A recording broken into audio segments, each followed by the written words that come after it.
Ladies and gentlemen, this is Joe's Video Games back with another cool arcade game video for you.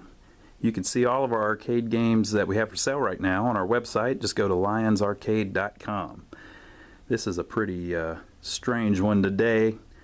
This game is huge. This is Bally Sente's Street Football. But the important thing about this is that it's in the ultra rare, ultra cool Bally Sente SAC-1 cabinet, which is really cool. This was their immersion cabinet. This came out in the early 80s and basically was a cabinet that you could install various games that Sente released into it by changing the control panel and changing the marquee and a little card inside of it. Right now we've got Street Football in it. You may have saw our other video where we had the green cabinet, the black and green one. That was Sente's SAC-1B cabinet. This is the 1A, and it was huge. This thing looks like a big refrigerator, basically. But it's a really cool design. We really like it. If you saw that video where we got in 50 arcade games off of a lady in Tennessee, this was one of them. But it had been turned into a Shinobi.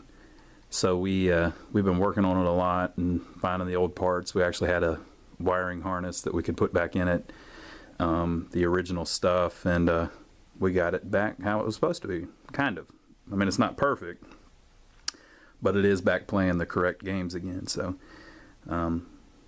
just a cool cabinet, cool games. You know, this isn't the most desirable cabinet ever released or anything like that because it's so big that most people don't have room for it. But it is a kind of cool piece of history, and we're not a museum here or anything. We fix these things and sell them. But there's enough people out there that are looking for something like this that we can actually sell it and make a little bit of money on it. So it's worth their while to do it. And it's really cool to actually be able to fix one of these back the way that it was supposed to be. So I will show you the cabinet. You don't see these too often. They're around. It's not super rare. But the problem with them is they're so big, a lot of them were just destroyed over the years. So, you know, to save this thing, an operator would have to, like, you know, room is money, really. And so you'd have to put it in the warehouse and keep it all these years and not destroy it because it's really not worth all that much. So a lot of them, whenever operators ran out of room, the usual thing they would do is they'd throw away big, huge cabinets like this because really, what are they going to do? Put this little football game back in it and still make money out on location? That's probably not going to happen. So we were lucky. If you find some of the older operators that stopped a long time ago, a lot of them actually do still have warehouses full of old games like this. But again, it's kind of rare to get something like this because this would not be something that anybody would go out of their way to save. So you almost have to find somebody who was just such a hoarder that they kept everything, or they just kind of accidentally never threw it away. This one here, I'll bet they talked about it several times, but just never actually did it. So just like in the other one, there's a little door here on the side that you can open up. This cabinet, by the way, is all metal except for the plastic sides. And it's like 32 inches wide, so it won't go through a lot of doors. But there's a little door here on the left that opens up, and there's a game board in there, and you can slide a little card out and put a different one in, and it changes the game that it's playing. So right now we have Street Football in it, which it looks like came out in 1986. I think this Sente system came out in 82 or 83, so by this would have been one of the later games for it. I think they made about 20 games, maybe a few more. But so you would change the little card on the bottom, you would change the marquee up top, and then you would change the control panel insert. So there's little screws that hold it in. You take this insert out and put in the insert for whatever game you're changing it to. So if you had the control panels, the marquee, and the little cards, you could have all 20 games and play them in this one cabinet pretty easily. And from the front of the cabinet, you didn't have to open up the back or anything. They called this the immersion cabinet because you kind of, I don't know if you can see it, but the monitor's inside that thing. So you're, you know, there's plenty of, you're kind of, and you got to remember, these are supposed to be for kids, you know. I don't know what all of us adults are playing them for, but you're supposed to be little like this, and you walk up to it and you can lean over and you're inside the game. You can see the burn-in from the Shinobi game that it had been kitted into all those years ago. Shinobi came out in '87, I believe. So, and this, I don't know if this ever had street football in it. We made it street football because we had that equipment. We had the control panel and some stuff. So who knows what Sente game they had in it originally. But in 1987, you would assume that whenever Shinobi came out was when they kitted it. They may have kitted it later, but you know, little kids would walk up and it's just a cool cabinet because it's so huge. It looks front heavy. It looks like it's going to fall over on top of you. It's kind of like a early 80s version of what, you know, futuristic looks like. So it's just neat to see stuff like this that's so out of style and out of date, but yet it's still working, still doing its thing. Really cool. This one's not in perfect shape. Like I said, it has these plastic sides. They get beat up a lot. They're not cracked or anything though. There originally would have been a sticker on the side that said Bally Sente. I don't know if they had different stickers for the actual game that you put in there or not, but there would have been a big Bally Sente logo that covered that whole insert part there. But it looks good. It's really cool. And like I said, it's cool to kind of get it back at what it was supposed to be. But here's the thing with that. This thing's ugly. I like it, but it's ugly. I mean, I'm under no you know, fantasies that anybody really thinks this thing looks good.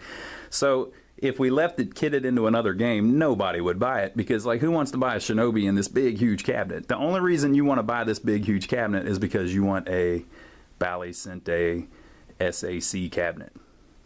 So there it is. So we pretty much had to make it back into a Sente game. But it's cool that we were able to save it and that it didn't end up in the landfill like I'm sure a bunch of them did. So we'll read over the instructions a little bit. This is actually a very fun game. It's kind of a takeoff on the old Atari football game, the X's and O's football game, where you roll the trackball really, really fast to make your guy move, you know. We had to do a lot of work to get these kind of doing their thing, but we'll read the instructions and then we'll talk about that a little bit. And again, this is not in perfect shape, as you can see from the artwork. Instructions: insert coins at any time to extend play. That's interesting. If I was an operator, I would love that. You're telling me that they're going to put more quarters in it at any time to extend play? Right on. All right, select one player to play player versus computer, or two player to play player versus player. Press the buttons to switch the player you control, which is kind of a cool feature. Again, this is very similar to the Atari, the original Atari football game, which was just called Atari Football. Tap buttons for high pass, hold down for low pass. You have 4 downs to score a touchdown. Watch out for cars and other obstacles. So essentially you are just playing in the street. Now they're going to show us some more instructions here on the screen. We'll read that. How to play. You control the flashing player. Press button to switch players. Offense can switch before a ball is hiked. Defense can switch at any time. Press button to start pass. Watch pass gauge to control the height of pass. Choose receiver by rolling the ball towards him. Release button to throw pass. Ball passes automatically when pass gauge returns to high. So you can see kind of the lines represent a touchdown. So he kicked it off. So this guy's the one that you're controlling. And you roll so he must have tapped it twice, which throws a high pass.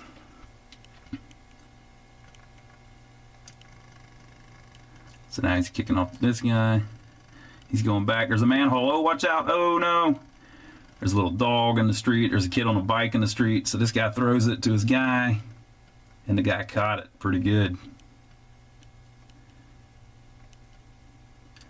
We'll read the last couple little instructions that it was doing. I couldn't figure out how to put it on free play. I couldn't find the manual online, and it doesn't have a manual in it. So it's still set up to take quarters. So we were down to ball passes automatically when the pass gauge returns to high. Receiver can call for ball by using the pass button. Add coins at any time to extend play. So simple enough. So it's just a cool little game. And like I said, it's actually really fun because you can really get going on the trackballs. Now when we got this, these had, this actual game had these really old school trackballs that were kind of one-offs. They were only made, it seems to me, like for this game, which is a nightmare because trackballs wear out. This little ball is actually kind of like a resin or whatever. It's like a plastic. But whenever you roll it, there's metal rollers inside there, and the ball itself gets worn down, and the little rollers get worn down, even though they're steel. So the steel rollers will get all worn down, and the bearings that spin the steel rollers will get all messed up. Well, it looked like, by looking at them, that the bearings were the same as the Atari bearings for the 4.5-inch trackballs, like we're in a Atari football. So it looked like the bearings I could get, but I couldn't get the rollers for it, because it seemed to me like they only fit on these trackballs. And I asked around about it, nobody really knew. So what we ended up doing was, you can see if you look close, there are extra bolt holes. That's because a regular trackball, like a newer trackball, will not fit. The bolt hole doesn't line up. So we had to drill it and then put the the regular trackballs that are available now in it. So these are more modern trackballs that you can get parts for and repair. And we did save the original blue ball and the original red ball. Now they make the blue and red translucent balls like that. They still make those new, so you could put that in a brand new trackball and have brand new trackballs for your machine if you had one of these. But we used used ones, but with we used brand new rebuild kits on both, so they've got new bearings and new rollers, and they work great. So if you do get one of these and your trackballs are just all screwed up, you can't find parts for it, if you drill those out a little bit, just like that, you can fit a modern trackball in it. And they just plug in. There's little control boards underneath the control panel that control the trackball. And the modern ones will just plug right in, just like the old ones. The harness is the same, and they'll work just fine. So there you go. That is Bally Sente's Street Football. I'll play it a little bit, but that's the famous Sente SAC cabinet. Really cool. You don't see them very often. We're going to put this in the back of our shop here, of our showroom, and wait for somebody to show up and give it a loving home, because I'm sure somebody's looking for one. I'll be back in a minute with the tripod. Alright folks, we're going to play it a little bit here. It has their G07 monitor in it, Electro Home G07 monitor, which I don't know if that's the original monitor that was in it, but you'll see a little, see the burn-in and stuff. It has cool sound effects. Kind of ridiculous. It does a cool little thing whenever you run out of time and it wants you to put more money in. You'll see that here in a second. Press left side pass button for blue player. Press right side pass button for red player. Let's be blue. All right.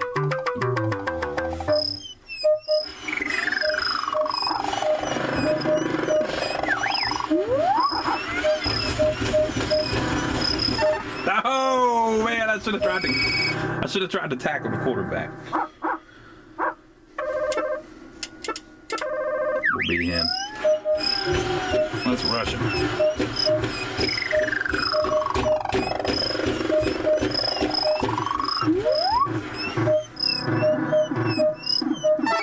Oh, come on. I was robbed. He's doing a handstand. Awesome.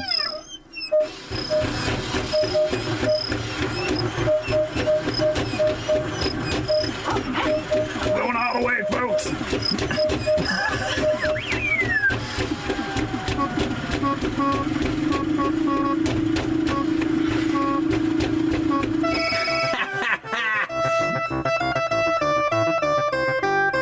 Very nice.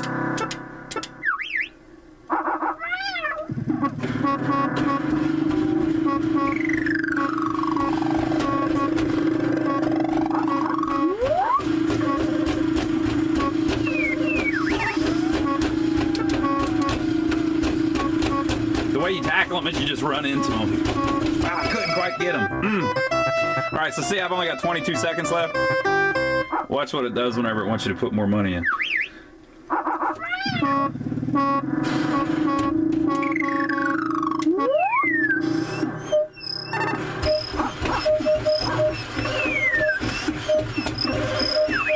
they gonna let me finish the play? Yep. All right, so they want more money now. Here we go.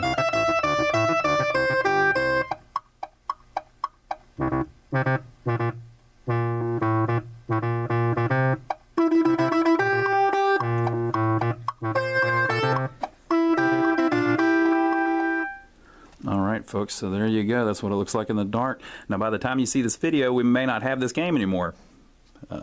Street football may have blitzed on over to somebody else's house.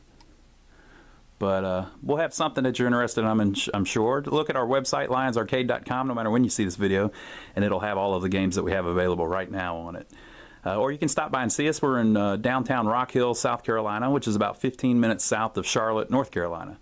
And we've got a store here with just a whole building full of games for sale, including things like this. Or if you're not looking to get a game or you're not local, just check us out here on YouTube, subscribe to us, and we'll be putting up tons more videos in the future of all of the games we get in. So we will see you